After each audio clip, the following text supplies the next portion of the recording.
오늘 말씀의 제목은 위기에서 위기를 기회로 바꿉시다라는 말씀의 제목으로 여러분들과 사도행전을 계속 묵상하도록 하겠습니다. 제가 연초에 작년 사무총회 때도 이야기 들었는데 왜 사도행전을 우리가 이렇게 하느냐? 매번 똑같은 얘기고 위기가 있고 은혜가 있고 성령님의 도움이 있고 계속 이러한 사도행전을 읽어가는 이유가 있습니다. 여러분들에게 교회가 세워지고 우리가 지향해야 되는 교회, 하나님이 원하시는 교회의 모습이 어떤지를 확인하려고 해요. 그리고 이 말씀이 계속 반복되는 이유는 우리의 삶이 지난주에 말씀드렸던 것처럼 계속 반복되는 일상이기 때문입니다. 이 반복되는 일상 중에서 우리가 교회로서, 교회의 또한 공동체원으로서, 또한 하나님을 믿고 따르는 성도로서 어떠한 삶을 살고 또 어떠한 교회를 이루어야 될지 여러분들이 계속 도전받기를 저는 간절히 바랍니다. 이 의미를 여러분 놓지 마시고 계속 하나님의 말씀 같이 따라갔으면 좋겠습니다. 여러분 일상에서요 가장 어렵고 다툼이 많이 일어나는 원인이 무엇일까요? 여러분 삶에서요. 저는 인간관계를 꼽고 싶습니다. 우리가 인간관계를 끊어낼 수는 없잖아요. 우리가 이 땅에 태어났을 때 엄마와 아버지의 그 관계로 또 맺혀져서 태어나고요. 또한 자라면서 학교와 또한 친구들과 선생님들과의 관계를 맺고요. 또 이후에는 직장과 또 후에는 가정을 꾸리고 또 배우자와 또 자녀도 만나게 됩니다. 어떻게 보면은 우리가 태어났을 때부터 죽음에 이르기까지 우리는 계속 인간적인 관계를 맺고 살아가기도 하죠. 그런데 우리가 이렇게 계속 맺고 가는 이 인간관계가 너무나 어렵다라고 점점 느껴진다는 겁니다. 상상할 수 없는 생각들, 상상할 수 없는 이야기들이 주위에 너무나 많이 들려지고 있어요. 사랑하는 애인을 때리기도 하고요. 또한 어떤 사람은 죽임에 이르기까지도 합니다. 예전엔 생각지도 못했던 이러한 인간관계들이 점점 우리의 상상을 초월하는 이런 사회가 되어가고 있습니다. 그런데 이러한 인간관계를 어떻게 하면 잘 맺을 수 있을까요? 어떻게 하면 친구 관계를 잘 맺을 수 있을까요? 어떤 분들은 MBTI를 보고 나의 배우자도 정한다는 분들도 있더라고요. 여러분, 인간관계에는 그런데요, 정답이 없어요. 어떠한 제안들이나 어떠한 방법이 좋겠다라고 할 수 있겠지만은 완벽한 답은 우리에게 주어져 있지 않다라는 거예요. 그래서 이렇게 복잡하고 감정 소비하는 이러한 인간관계를 해결하기 위해서 관계를 최소한으로 조절하는 분들도 있습니다. 나이가 우리가 들어가면서 만나는 사람이 되게 한정적이긴 하지만 이것을 더 앞당기는 사람들도 있고요. 또한 누구와의 감정에서 일어나는 감정의 그러한 트러블로 인해서 에너지 소비하기 싫어서 결국에는 최소한의 사람들과 관계만 맺고 살아가는 사람이 있다라는 거예요. 교회 안에서도 마찬가지입니다. 교회 안에서도 인간관계가 좀 많이 힘들어합니다. 특별히 이제 세대가 더 단촐해지고 또한 세대가 더욱더 좁아지면서 그러한 일들이 많이 발생하고 있어요. 초대교회였던 예루살렘 교회 안에도 이 어려움들이 발생을 했습니다. 지금까지 위기가 있었죠. 어떤 위기가 있었죠? 바로 사도들이 잡혀가기도 하고요. 매질도 당하고요. 감옥에 갇히고요. 또한 재정을 담당했던 아나니아와 삽비라가 갑자기 3시간 만에 두 부부가 3시간 차이에 죽음을 맞이하게 됐습니다. 이러한 위기는 어떻게 보면 외부적인 위기였었어요. 그런데 오늘 본문에 나타나는 위기는 교회 내부의 위기가 나타나게 되었습니다. 교회 내부의 위기가. 분명히 교회 공동체가 이러한 일들이 생길 수도 있다라는 거예요. 그렇지만은 초대교회가 영향을 끼친 것은 사람들이 많이 모여서 사회에 영향을 끼친 게 아니에요. 초대교회가 영향을 끼칠 수 있었던 것은 예수로 말미암아 복음을 들었던 사람들이 변화되었기 때문에 영향력이 있었다라는 겁니다. 그냥 단순하게 여러분 이 위기를 극복해서 초대교회가 몇천 명, 몇만 명이 되는 성도가 되어서 성장한 교회가 좋은 교회다, 그게 아니에요. 성장한 교회가 좋은 교회가 아니라 예수의 제자가 되는 교회가 좋은 교회라는 거예요. 모인 사람들의 삶이 변화되었잖아요. 당시 사회 사람들과는 전혀 다른 행동들을 하고 있잖아요. 당시 어떤 행동들을 했죠? 내 것을 내 것이라고 하지 않았습니다.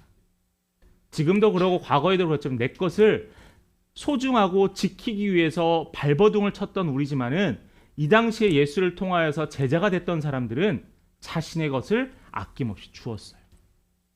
사도들의 발 앞에 갖다 놨어요. 왜요? 자신의 것을 나누기 위해서요.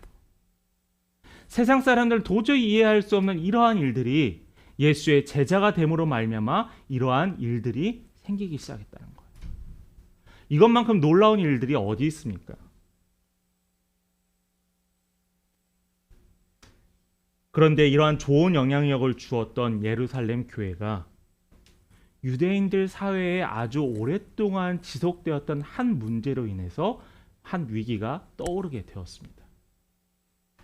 그래서 오늘 첫 번째 우리가 확인해야 될 것은 교회에도 위기는 존재한다는 거예요. 사회 일면이나 뉴스에 가끔 나오는 교회 문제들을 보면서 여러분 어떤 생각하시나요? 아, 저게 왜 이렇게 문제가 많아? 아, 큰일 나네. 목사가 저래서 해야 되겠어? 아니면 혹시 나와는 상관없는 일인데 왜 저러지? 내가 굳이 신경 쓸 필요가 없어라고 생각하시나요? 교회 공동체가 함께 반성하고 함께 회개해야 될 것들이라는 거예요. 우리 교회는 절대 그러지 않아. 저는 이 생각 되게 안 좋다라고 생각을 합니다. 문제가 없는 교회가 좋은 교회일까요? 저는 그 공식은 성립하지 않다고 생각합니다. 교회에서 조그만 문제를 만나거나 소란이 일어나면 사람들 중에서 문제가 없는 교회를 찾아가요. 오히려 저는 문제가 없는 교회가 더 문제라고 생각을 합니다. 문제보다 더 중요한 것은 저는 뭐라고 생각하냐면 문제를 대하는 태도예요. 교회에 위기가 왔다면 그 위기를 대하는 성도들의 태도라는 겁니다. 내가 이 위기와 이 문제를 벗어나기 위해서 옮기거나 다른 행동을 한다는 것, 떨쳐낸다는 것, 이것은 옳지 못한 방법이라는 거예요. 사도행전에서 첫 교회는 어떤 교회였어요? 성령님이 임재하셔서 임재했던 그 교회가 사도행전의 첫 교회였잖아요. 그로 말미암아 초대교회의 사도들과 성도들은 집에 가나 직장에 가나 어디에 가나 주의 복음을 전하기에 힘썼다라고 했습니다. 그러므로 말미암아 제자의 수는 어떻게 됐죠? 점점 증가했어요. 그런데 여러분 여기에서 말하는 제자는 우리가 분명하게 구분되어야 될 게 뭐냐면은 교회에 다니는 성도를 다 제자라고 하지 않았어요. 예수를 나의 삶의 주인으로 영접한 사람을 제자라는 거예요. 저는 그렇게 생각합니다. 나는 기독교인이다 라고 생각하는 사람이 있고요. 나는 정말 교회에 나가서 예배를 드리는 사람이 있고요. 나는 교회에서 헌신과 봉사를 하는 사람이 있습니다.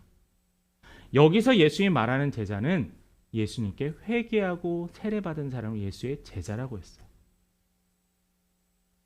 그들은 제자로서 삶에서 예수의 사랑을 실천했습니다. 당시 사도들의 삶이 넉넉했을까요? 아니에요. 당시 시대를 보면 로마에게 지배받던 이스라엘 사회였잖아요. 식민지 사회였잖아요. 그런 나라에서 서민들은, 백성들은 얼마나 어려움을 겪었을까요? 가뜩이나 궁핍한데 매달 세금을 내야 되고요. 성전을 왔다 갔다 하기 위해서 성전세도 내야 되고요. 다 이게 로마로 들어가는 세금이었다는 거죠. 그러니 어려울 수밖에 없었습니다. 그런데 어땠어요? 은혜를 받은 사람들이 나누기 시작했다는 거죠. 은혜를 받은 사람이 나누기 시작했는데 오늘 말씀을 봤더니 나이 많고 홀로 된 여인들을 매일매일 도왔다라고 기록하고 있습니다. 즉 과부들을 도왔다라는 거죠. 그런데 이 은혜 받았던 사도행전의 이 초대교회 안에 문제가 생겼어요. 이 교회 안에 갈등이 생겼고요. 이 갈등이 직접적으로 표출되어서 사람들의 입으로서 원망과 불평의 소리가 나오기 시작했다는 겁니다. 1절 말씀을 한번 볼까요? 그때 제자가 더 많아졌는데 헬라파 유대인들이 자기의 과부들이 매일의 구제에 빠짐으로 히브리파 사람을 원망하니 라고 했습니다. 문제가 뭐냐면 여기 방금 말씀에 나왔지만 과부들이 매일의 구제에 빠졌대요. 어떤 매일의 구제요? 히브리파 사람들을 원망했습니다. 헬라파 유대인들이 과부가 구제의 대상이 못 되었다라는 거예요. 즉 헬라파 과부들은 소외되었다라는 겁니다. 저는 이 예루살렘 초대교회가 문제를 충분히 이해는 해요. 왜냐하면은 교회가 생긴 지 얼마 안 됐잖아요. 교회 조직이 구성된 지 얼마 안 됐잖아요. 그런데 성도들의 숫자가 어떻게 되죠? 갑자기 엄청난 숫자가 이게 된 거예요. 그렇다 보니까 구멍도 생기고 빠짐도 생기고 실수도 생길 수 있습니다. 이러한 과정 가운데 그런데 하필이면 헬라파 과부들이 소외됐다는 거예요. 물론 실수도 없고 철저하게 준비해야 됐지만 충분히 이해되는 이 상황 가운데서 왜 성경에서는 헬라파 과부들이라 직접적으로 지칭을 했을까? 이 배경을 잠깐 살펴보면 헬라파 유대인을 뭐라고 하냐면은 제가 여러분의 유대인과 이스라엘이라고 이야기하는 것 같은 의미입니다. 헬라파 유대인들이 왜 헬라파라고 생겼냐면은 그들은 다른 이방 나라에서 태어난 사람, 생활하는 사람을 헬라파 유대인이라고 했어요. 쉽게 예를 들면은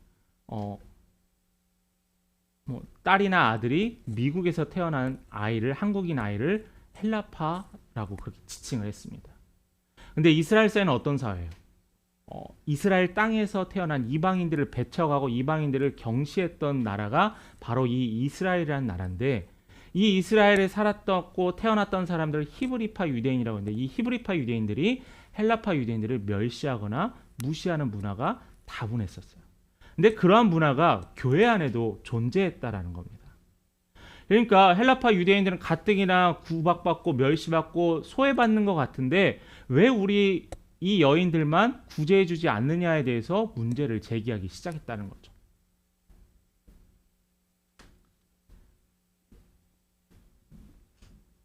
여기에서 이 배경 속에서 헬라파 과부들이 구제에서 빠지게 되었습니다. 그러면서 히브리파 사람들을 원망했다라고 했어요.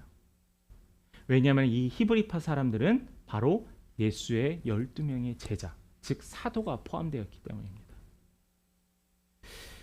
아무리 교회가 특별한 은혜를 입고 하나님의 돌보심을 받았더라도 위기까지는 아니더라도 문제는 일어날 수 있어요.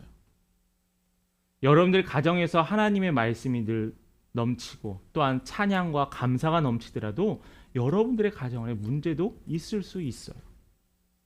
은혜 받았으면 모든 문제가 해결되는 게 아니라 은혜 받았으면 모든 문제가 은혜로 가려지는 거예요. 그런데요, 여러분, 두 번째로 문제의 해결 방법은 반드시 존재한다는 겁니다. 답이 정해졌다는 거예요. 저는 참 안타까울 때가 있습니다. 한국 교회에서 신앙의 위기를 특정한 어느 한 사람, 어느 한 단체의 위기라고 생각하지는 않지만은 그러나 우리 교회가 변해야 될 게 하나가 있어요. 이게 뭐냐면은 문제를 덮어두려는 특성이 있어요. 습성이. 교회 안에 문제가 일어나면은 그냥 쉬쉬하고 몇몇 사람들 안에서 해결하려고 덮어둡니다. 나쁜 것을 긁어 부스럼 일으키면 괜히 더 큰 문제가 되니까 그게 낫다라는 판단들을 내리게 되죠. 그러다 보니 교회에서의 비리나 문제점들이 고쳐지지 않고 계속 반복되어 가고 있어요. 좋은 게 좋은 거지 라는 생각들이 난 겁니다. 또한 그러한 이유를 대는 근거가 있어요. 저는 그 근거가 말이 안 된다고 생각해요. 선교나 전도에 방해가 되기 때문에 교회가 이러한 문제를 덮어둬야 한다는 거예요. 이건 말이 맞지 않는 거예요. 예수의 복음에 대해서 전해야 되는 거룩한 사람들이 잘못된 행위에 대해서 회개하거나 반성하지 않고 덮어둔다는 것. 그것은 하나님이 절대 원하시지 않는 방법이라는 겁니다. 그것은 바로 큰 죄예요. 정말 좋은 교회는요, 문제가 없는 교회가 아니라 좋은 교회는 문제를 건강히 해결하는 교회라는 거예요. 법의 판결을 받기 전에 스스로 진단하고 또한 정리하고 함께 치유해 가는 것이 건강한 교회라는 겁니다. 이 간단한 원칙들을 우리가 놓치고 있으니까 교회 안에 소란과 분란이 생기고 특별히 20대 되면 그러잖아요. 정의로운 그 세대들이 교회의 매력을 놓치게 된다는 거죠.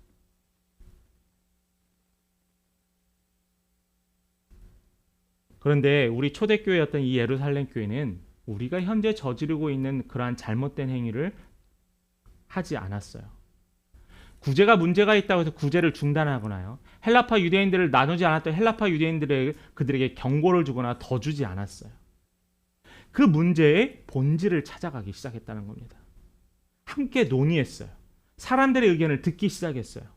왜냐하면 모든 문제는 답이 있기 때문입니다. 2절 말씀을 함께 같이 봉독하도록 하겠습니다. 2절입니다. 시작. 우리가 하나님의 말씀을 제쳐놓고 접대를 일삼는 것이 마땅하지 아니하니. 자, 문제가 발생했다는 것을 파악하고 12사도가 어떻게 했죠? 제자를 불렀습니다. 여기에서 모든 제자를 불렀다는 것은 아까도 얘기했던 그냥 교회에 등록하거나 복음을 들었던 그냥 한 명의 사람이 아니라 회개하고 세례를 받고 삶의 예수를 주인으로 받아들이는 사람이 모였다라는 거예요. 그 조건에는 없습니다. 뭐 남자고 여자고 또 어떠한 문제가 있고 어떠한 과거의 일을 저질러 그게 중요한 게 아니라 회개하고 세례받은 자라는 거예요. 저는 이것이 바로 교회가 성경적이고 아주 건강한 교회의 근본이라고 생각을 합니다.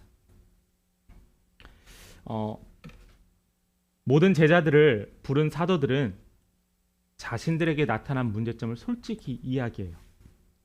뭐라고 이야기하죠? 2절의 중간에 봤더니 하나님의 말씀을 제쳐놓고라는 거예요. 사도들의 하나님께서 주신 가장 첫 번째 역할은 뭐냐면 복음을 전하고 또한 말씀을 전하는 것인데 이들이 구제로 인하여서 너무 바빠서 하나님의 말씀을 제쳐두었다라는 거예요.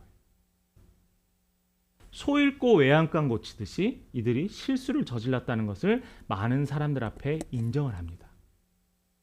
여러분, 이 인정하는 게 대단한 용기예요. 만약에 이렇게 인정해 사람들이 그렇게 제대로 하지 않았던 당신들은 문제가 있다, 내려와라 라고 충분히 이야기할 수도 있습니다. 그런데 이 사도들은 회개하고 용서를 구하고 자신들의 잘못을 인정했어요. 우리가 하나님의 말씀을 제쳐놓고 접대를 일삼는 것이 마땅하지 않습니다. 이 문제가 일어났던 원인이 헬라파에게 구분을 되거나 또한 잘못되거나 우리 조직이 크고 작고의 문제가 아니에요. 하나님의 말씀을 전하지 않았다라는 그 본질이 문제였다라는 거예요. 저는 여기에서 확인할 수 있는 게 뭐냐면은 우리가 삶을 살아가는 데 있어서 본질이 아닌 비본질적인 것을 너무 많이 다투고 있다라는 겁니다. 제가 실제로요, 교회 안에서 지금은 없지만 예전 과거에 교회 안에 카페트를 깔았었습니다. 이제 교회 가운데에 문부터 강단에 이르는 길까지. 근데 어떤 교회는 빨간색, 어떤 교회는 녹색. 그것 때문에 다투기 시작했어요. 맨 처음에 교회를 어떻게 해서 하나님이 보시기에 아름답게 할까에 싸웠다가 나중엔 점점 전혀 다른 걸로 싸우기 시작했습니다. 교회 안에서 식당에서 음식을 하는데 한 A라는 권사님과 B라는 권사님이 국수를 삶는 방법이 달랐어요. A라는 권사님이 이렇게 하는 거야. B라는 권사님이 A라는 권사님이 너무 크게 말하니까 B라는 권사님이 주눅 들었어요. 마음이 상했어요. 다시는 주방에 들어가지 않았습니다.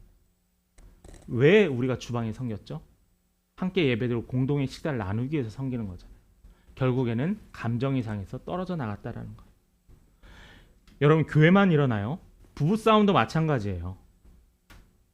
우리 가정이 어떻게 그리스도인다운 가정이 될 것인가에 대해서 싸우지 않고요. 우리가 어떻게 하나님께 더 헌신할까에 대해서 다투지 않아요. 우리는 서로의 감정 때문에 상한 자신의 자존심 때문에 싸운다는 거죠. 사도들은 스스로 자신들의 사역의 우선순위가 바뀌었다는 것을 스스로 알고 있어요. 물론 구제가 중요합니다. 예수님께서도요, 과부와 나그네와 어린아이들과 노인들을 도왔어요. 오병이어의 기적과 칠병이어의 기적에서 수많은 배고픈 사람들을 먹이셨어요. 그런데도 불구하고 구제가 너무나 중요하고 해야 될 사역이지만 하나님께서는 사도들에게 어떤 역할을 주셨냐면은 하나님의 말씀을 전하는 역할을 주셨거든요. 신약성경을 보면 초대교회가 선교와 거의 동등하게 주력했던 일이 바로 구제였습니다. 그러나 구제가 하나님의 말씀을 제쳐놓는 것은 잘못됐다는 거죠. 사랑하는 여러분, 문제없는 교회, 문제없는 가정, 문제없는 인생은 없어요. 그럴 때마다 우리는 본질이 아닌 것에서 답을 찾으려 하지 마시고 우리의 본질인 것에서 찾으시기 바라요. 나와 하나님의 관계가 어떻게 지금 유지되고 있는지, 우리와 하나님의 관계가 어떻게 유지되고 있는지 우리의 이러한 관계를 진단해야 한다는 거죠. 그럴 때 우리는 명백한 답을 가질 수 있습니다. 우리의 인생, 우리의 감정, 나아가서 우리의 교회는 아름다운 성장을 경험할 거예요. 마지막 세 번째로 이러한 위기는 기회가 됩니다. 기회. 이런 얘기 많이 들어요. 위기가 기회가 될 수 있다라는 얘기. 사도들은 이 문제를 해결하기 위해서 근본인 본질로 들어갔잖아요. 하나님의 말씀, 하나님께서 자신들에게 맡기셨던 역할을 확인하게 됐습니다. 오늘 본문에서 그 답을 내놨는데요. 3절과 4절입니다. 우리 함께 같이 봉독합니다. 형제들아 너희 가운데서 성령과 지혜가 충만하여 칭찬받는 사람 7을 택하라. 우리가 이 일을 그들에게 맡기고 우리는 오로지 기도하는 일과 말씀 사역에 힘쓰라 하니. 자, 해결책이 뭐였죠? 사도들은 말씀 사역과 기도하는 사역에 힘쓰니 뭐라고 했어요? 일꾼을 세우자라고 했어요. 일꾼. 몇 명을 세웠을까요? 7명을 세웠습니다. 숫자가 7이 완전한 수고 12명이 사도의 수고 그 숫자는 중요하지 않아요. 7명으로 했다는 것은 당시에 이 7명으로 구제 사역을 충분히 감당할 수 있었다라는 겁니다. 그런데 여기서요. 우리가 구제라는 사역이 뭐였냐면 접대라는 사역이 우리가 흔하게 접대라는 용어를 언제 사용하죠? 손님이 우리 집에 왔을 때 음식을 접대한다고 하잖아요. 그런데 여기 본문에 나와 있는 접대는 성도들이 헌신한 밭과 논을 팔고 자신들이 헌신한 돈을 헌금을 가지고 과부들에게 직접 재물을 나누어 주었어요. 그러니까 그렇게 많은 사람이 필요하지 않았던 거였습니다. 이러한 가운데서 사도들은 제자들을 불러서 자신들의 이 역할을 맡을 사람들을 뽑게 했어요.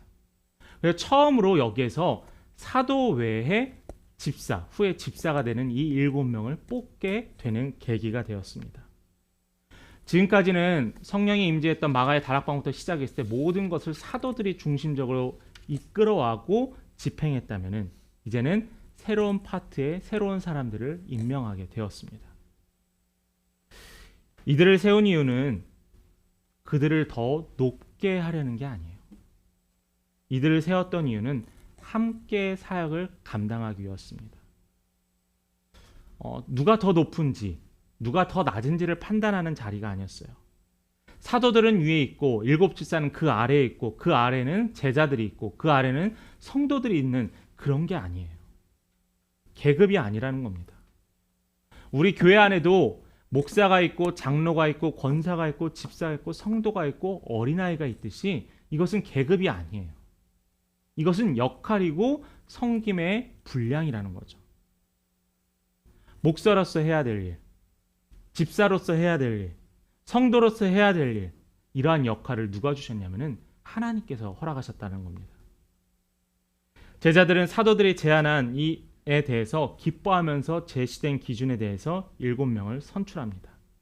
첫 번째 제시된 기준은 본문에 나와 있지만 5절과 6절입니다.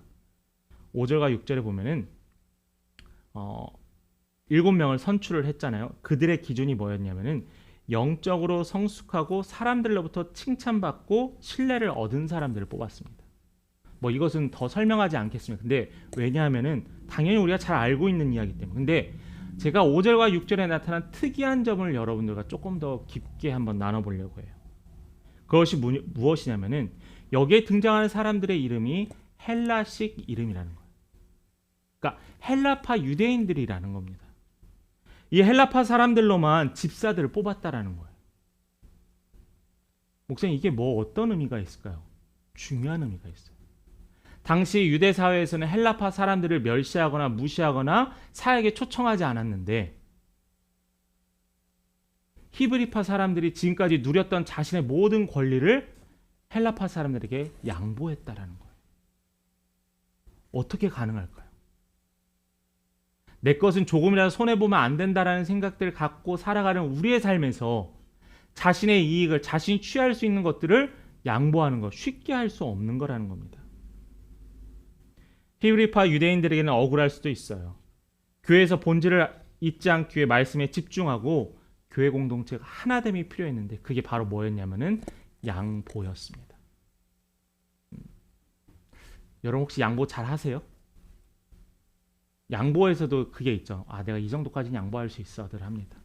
그게 어떻게 보면 사회에서 처세나 아니면은 잘 인간관계 맺는 방법이라고 하죠. 근데요, 성령의 은혜를 입었던 이 교인들은 자신들이 누릴 수 있고 자신들이 높게 쓰임 받을 수 있는 것들을 양보했다라는 거예요. 저는 이게 너무나 아름다운 교회의 모습이라고 생각합니다.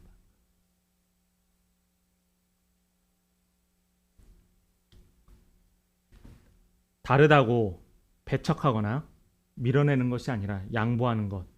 그것이 하나님의 몸된 교회를 위해서 우리가 해야 될 방법이고 삶의 태도라는 거죠.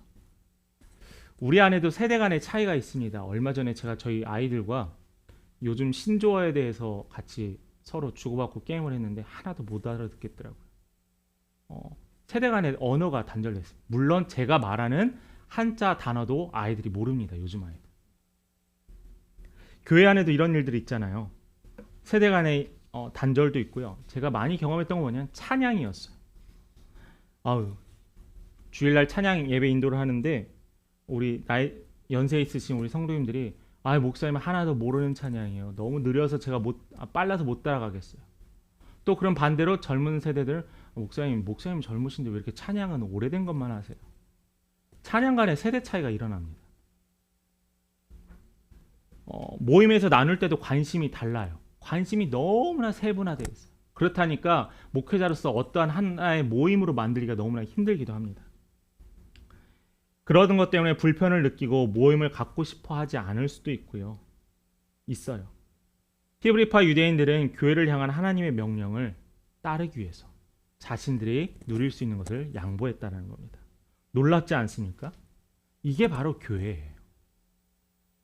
이게 바로 교회라는 거예요. 이것이 교회가 문제를 해결하는 하나님의 지혜였다는 겁니다. 말씀을 마무리합니다. 여러분 살아가면서 신앙생활하면서 어려운 일들 많이 경험하시죠? 답답할 때도 있어요. 왜 나한테만 이런 일들이 생길까? 이런 생각 하실 수도 있습니다. 여러분들의 삶에 나타나는 문제들, 가정, 직장, 아니면 교회 신앙적인 문제들 절대 쉬운 것 아니에요. 목회자로서 정말 그 힘듦을 공감하려고 노력합니다. 그러나 여러분들이 경험하는 모든 문제는 아주 간결하고 본질적인 답이 있다라는 거예요. 만약 그 답을 못 찾겠다면 그 답을 그냥 받아들이시기 바랍니다. 상황을. 그래서 우리는 절대 그러한 문제나 위기로 인해서 낙담하거나 쓰러지거나 절망하지 않았으면 좋겠어요. 절망하지 않고 낙담하지 않았더니 어떤 결말이 맺어지냐면 7절의 말씀을 같이 한번 봉독합니다. 같이 읽습니다. 하나님의 말씀이 점점 왕성하여 예루살렘에 있는 제자의 수가 더 심히 많아지고 허다한 제사장의 무리도 이 도에서 복종하니라. 자, 양보했더니요. 본질을 회복했더니요. 말씀이 왕성하여졌다. 말씀이 많이 풍성해졌다라는 거예요. 그랬더니 더 어떻게 됐죠? 제자의 수가 더 늘어났다라는 거예요. 제자의 수를 늘리기 위해서 어떻게 구제를 위해서 노력했던 게 아니라요. 하나님의 말씀의 본질에 대해서 확인하고 다시 재확인했더니 자연스럽게 성도는 하나님의 은혜로 채워지기 시작했다는 거예요. 어떤 이들까지 더 제자가 되었죠? 그들을 잡아서 죽이려 했던 제사장들까지도 예수께 돌아오게 되었다라는 겁니다. 어떤 위기 속에서도 여러분 낙심하지 마시기 바래요.